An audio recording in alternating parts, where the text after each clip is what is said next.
Hello students, welcome in our new session of unit number 8, and this is our first lesson, fire, friend and foe.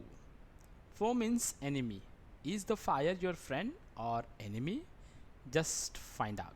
Okay students. Students, we use fire for many purposes. We use it in agriculture for clearing the land. We use fire for cooking, generating heat and light.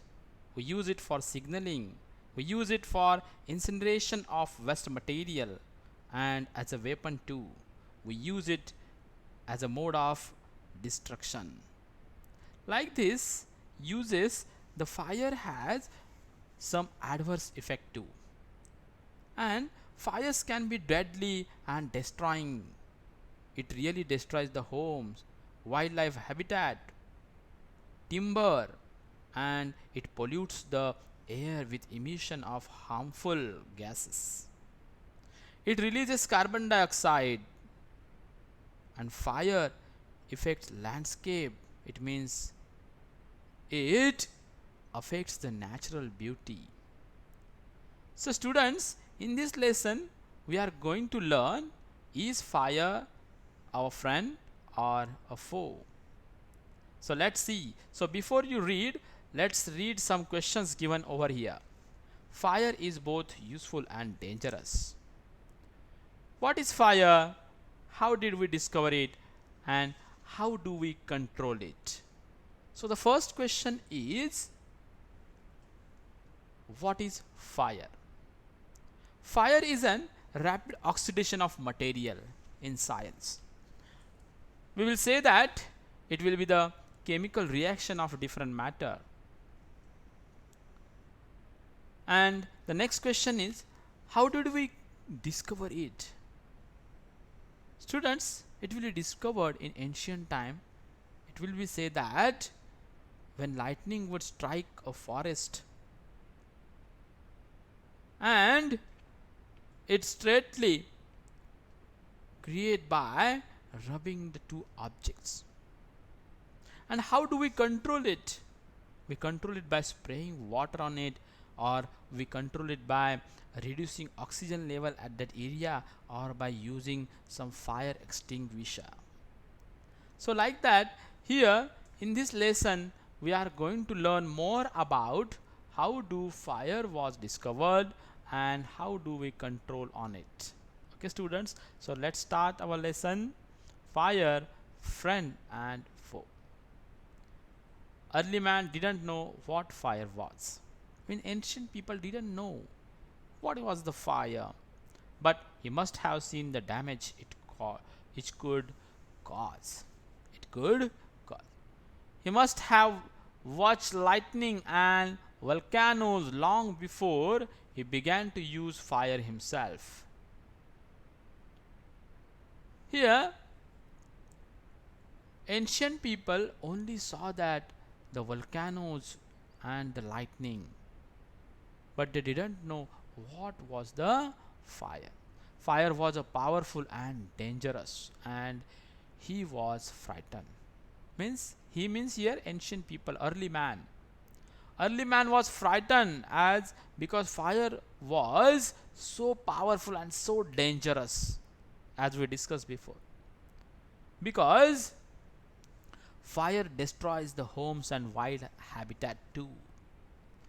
Fire may have puzzled early man, but we now know that fire is the result of chemical reaction. In early stage, in early or early man was puzzled about the fire, but now we conclude that the fire is a chemical reaction. When the oxygen in the air combines with the carbon dioxide, carbon and hydrogen in a fuel, a chemical reaction takes place. Look how it could be formed. When the oxygen in the air combines with the carbon and hydrogen in a fuel, a chemical reaction takes place. Energy in the form of heat and light is released in the process. This is what we call fire. Okay students, Look at that next line. Three things are needed to make fire, and that are fuel, oxygen, and heat. The three things needed to make a fire are fuel, oxygen, and heat. Wood, coal, cooking gas, and petrol are some of the examples of fuel. So along with the three that things, first thing was fuel. And what kind of fuel we need to make a fire? And that are wood, coal, cooking gas, and petrol. Oxygen comes from the air. The second thing that we need to make fire is the oxygen, and it will come from air. And that is why when you blow on the smoldering paper, smoldering means burning slowly without flame. When you blow on smoldering paper, it often bursts into flame. The third thing needed to make fire is heat. Fuel and oxygen do not make fire by themselves. Only fuel and oxygen do not make fire by themselves.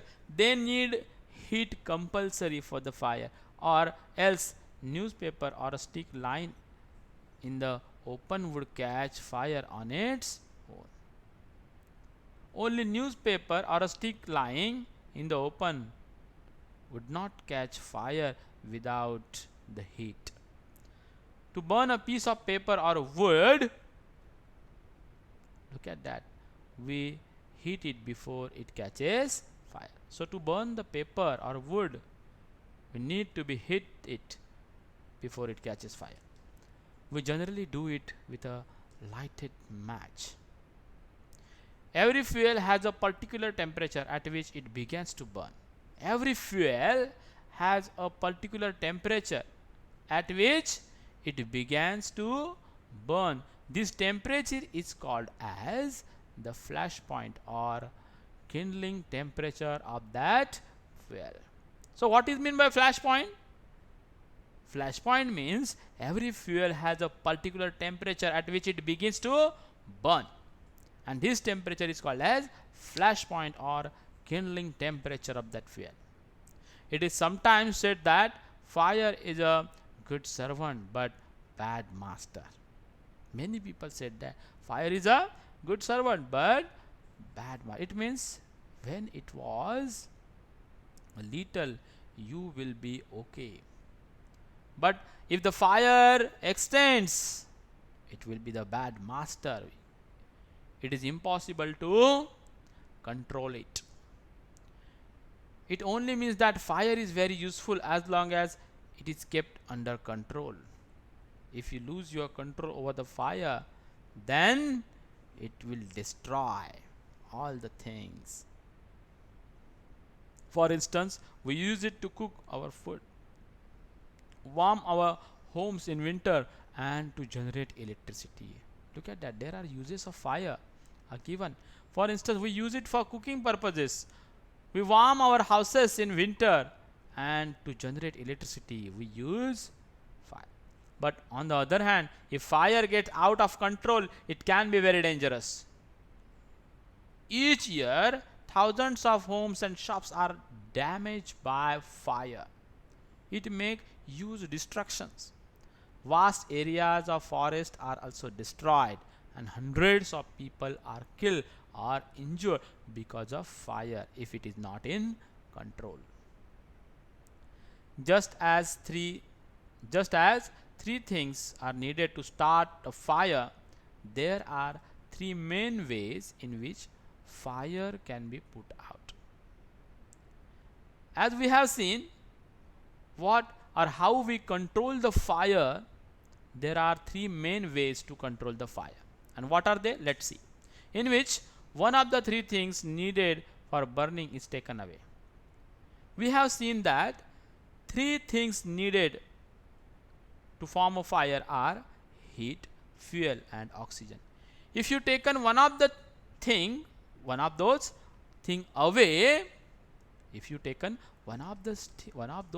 away, then you will control the fire easily. Look at that next page. For example, if we can take away the fuel, If the fire has no fuel to feed on, no burning can take place. If you taken fuel away from the fire will not take place. We often let a fire die out simply by not adding more fuel to it. And another way is, we often let a fire die means we often end up the fire by not adding more fuel to it. The second way of putting out a fire is to prevent oxygen from reaching it. No supply of oxygen means no fire. As we have seen that if oxygen is not enough in an area or in a place, the fire will not take place. So if you taken oxygen away, the fire go off. Small fires can be put out or smoothed with a damp blanket or a sack. If there was a small fire around your surroundings, you can put it off by a damp blanket or a sack. This stops oxygen reaching the burning material. And what is the process here? As you put the blanket over the fire, it stops oxygen reaching the burning material, and therefore when the oxygen supply cut off, the fire stops. Sometimes carbon dioxide is used to extinguish fire. It does not allow oxygen to reach the burning material. So as you want to extinguish fire, you can use these three ways. Okay student, first is to put the fuel away from the fire. Second, put the oxygen away from the fire. And third one, put the carbon dioxide that allows to cut off the contact of oxygen to the burning material. The third way of putting out fire is to remove the heat. You can remove one of those things, heat, away from the fire. If the temperature can be brought down below the flash point, the fuel stop burning. Just you have to do the one thing. If you take the heat away, or to remove the, if you remove the heat from the fire, the temperature of the fuel gets down below the flash point, and therefore the fuel stop burning. You blow on burning matchsticks or a candle to put it out. In doing so, you remove the hot air around the flame, bringing down its temperature below the flash point, and the candle goes out. So here one example is given in which writer said that the fire was removed, or the fire will stop by removing oxygen around it, or by bringing the hot air away from it. Then fire put off. Sometimes water is sprayed on fire. You may know that.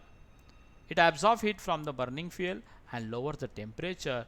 The blanket of water also cut off the supply of oxygen, and the fire is extinguished. So like that, by using these ways, you can put off the fire off. Look at that next part. Some fires cannot be put out with water. Some fires cannot be put out with the water. If water is sprayed onto an oil fire, the oil will float to the water and continue to burn. So if there were an oil fire, you should not, never ever put water on it, otherwise the fire exceeds. Then this can be very dangerous because water can flow quickly, carrying the burning oil with it and spreading the fire. Water should also not be used on fires caused by electrical appliances. Be aware while using water on the fire which is caused by electrical appliances. The person spraying water might receive an electric shock and be killed. We often heard many news about this.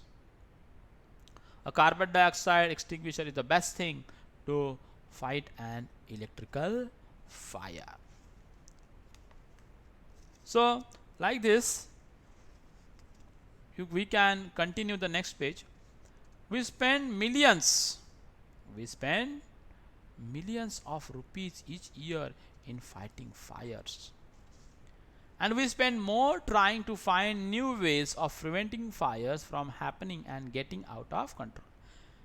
Indian government spending millions of rupees each year for controlling fires and for preventing many happenings or control many happenings because of fire.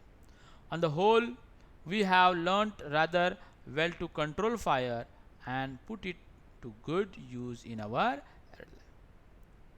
At the last, we must have to learn how to control fire and how to use it carefully in everyday life. Long ago there were no firemen. Long ago there were no firemen. When fire broke out, every day became a firefighter. People form human chains, they still do if required, and pass buckets of water from a well or a pond to blaze the fire. Means at that time no firemen are there, but only human beings or human chains passes the buckets of water from a well or pond to blaze. Now there are laws about building construction which ensures that space is left between buildings to reduce the fire risk. Now new laws were developed to control the fire. Every new building, especially public place, must ensure observance of fire prevention norms. Government of India gives or set new prevention norms, fire prevention norms. Bands of fire workers with special equipments known as fire brigades. New fire brigades were launched by the government, are there to put out fires. Firefighters are highly trained people. They possess many skill. They have many skill. They were trained.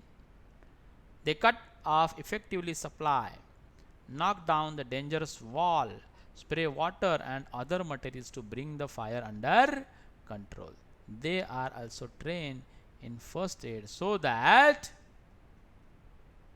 they can help people suffering from burns or from the effect of smoke. So nowadays new firefighters were formed by the government, new agencies were formed, new fire brigades are formed, and they control the fire by putting different materials on it, and they were trained. The discovery of fire and its uses help early man to cope with nature better and gradually adopt a settled mode of life.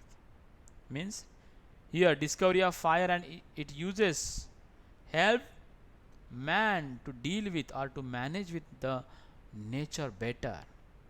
They know how to prevent the nature from the fire. Fire is still worshipped in many parts of the world. Fire is indeed a friend, but as we know, it can be dangerous enemy once it gets out of control. So here I think you would get more information about fire and how does it become a friend or enemy. We will see all question and answer in our next session, students. Thank you for hearing.